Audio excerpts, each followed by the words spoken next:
गुरु ब्रह्मा गुरु विष्णु गुरु देवो महेश्वरा गुरु साक्षात परम ब्रह्म तस्मै श्री गुरुवे नमः। श्री गुरु चरण कमलेभ्यो नमः। आज हम दुर्गा आज हम श्रीमद् भगवद गीता के 8वें अध्याय का पाठ करेंगे। चलिए पाठ प्रारंभ करते हैं। अर्जुन उवाच। पहला श्लोक। अर्जुन ने कहा, हे पुरुषोत्तम, वह ब्रह्म क्या है, अध्यात्म क्या है, कर्म क्या है, अधिभूत मन से क्या कहा गया है और अधिदेव जिसको कहते हैं। हे मधुसूदन, यहाँ अधियज्ञ कौन है और वह इस शरीर में कैसे है तथा युक्त चित्त वाले पुरुषों द्वारा अंत समय में आप किस प्रकार जानने में आते हैं।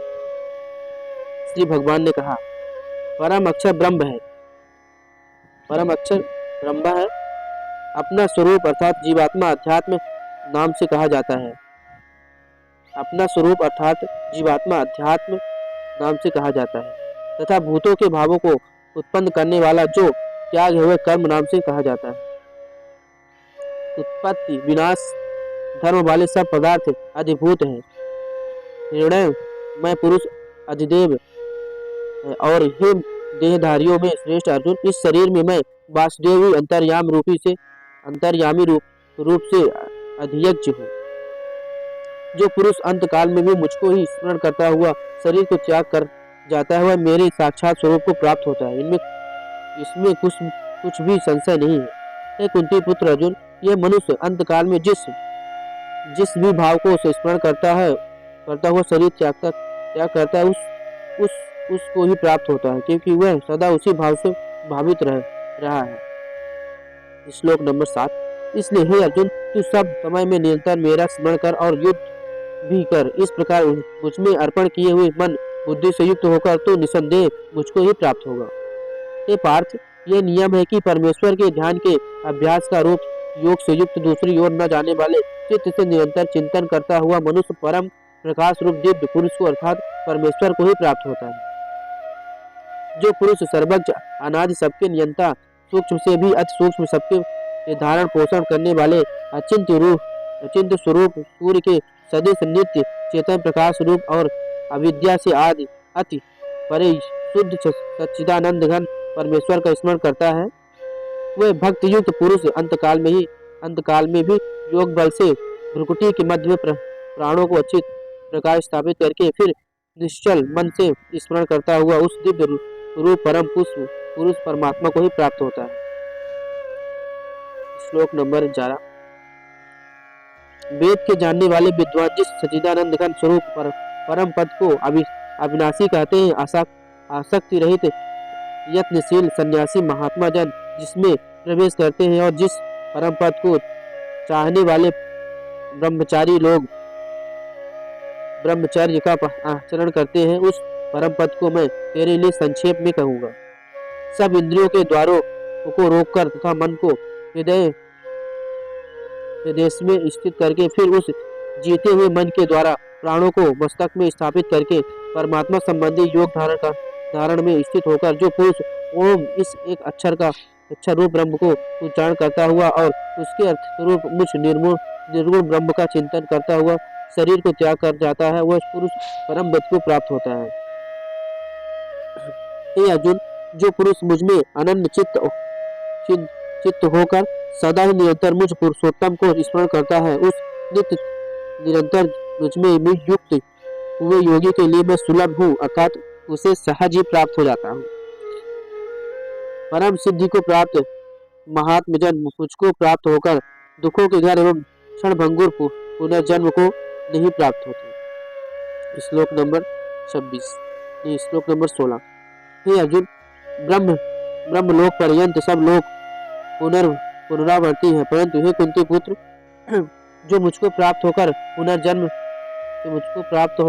पुनर्जन्म नहीं होता, क्योंकि मैं कालातीत हूँ और ये सब ब्रह्मादि के लोक काल के द्वारा सीमित होने से अनित्य है। ब्रह्मा का जो एक दिन है उसको 1000 चतुर्युगी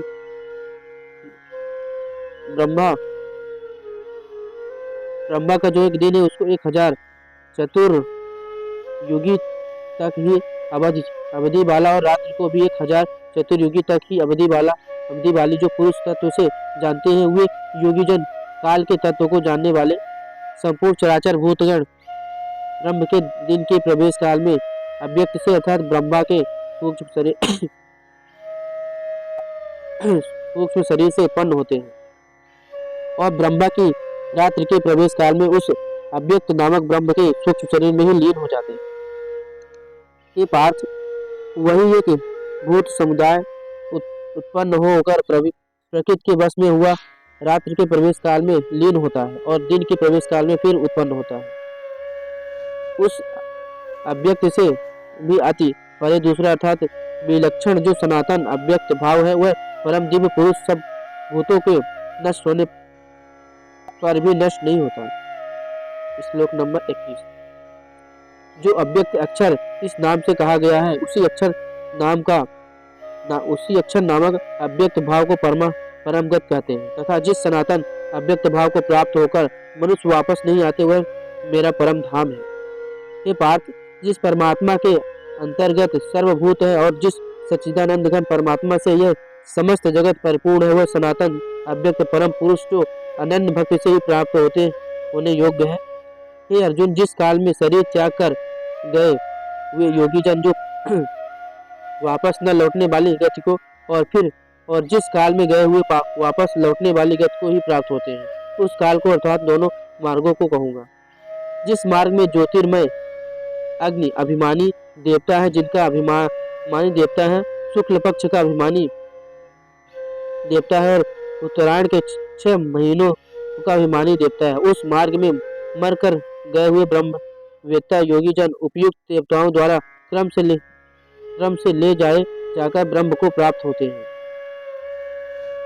जिस मार्ग में धूमाभिमानी देवता है रात्रि अभिमानी देवता है तथा कृष्ण पक्ष अभिमानी देवता है और दक्षिणायन के 6 महीनों का अभिमानी देवता है उस मार्ग में मर कर गया हुआ साकाम कर्म करने वाला योगी उपयुक्त देवताओं द्वारा क्रम से ले गया हुआ चंद्रमा की ज्योति को प्राप्त होकर स्वर्ग में अपने शुभ कर्मों का फल भोगकर वापस आता है।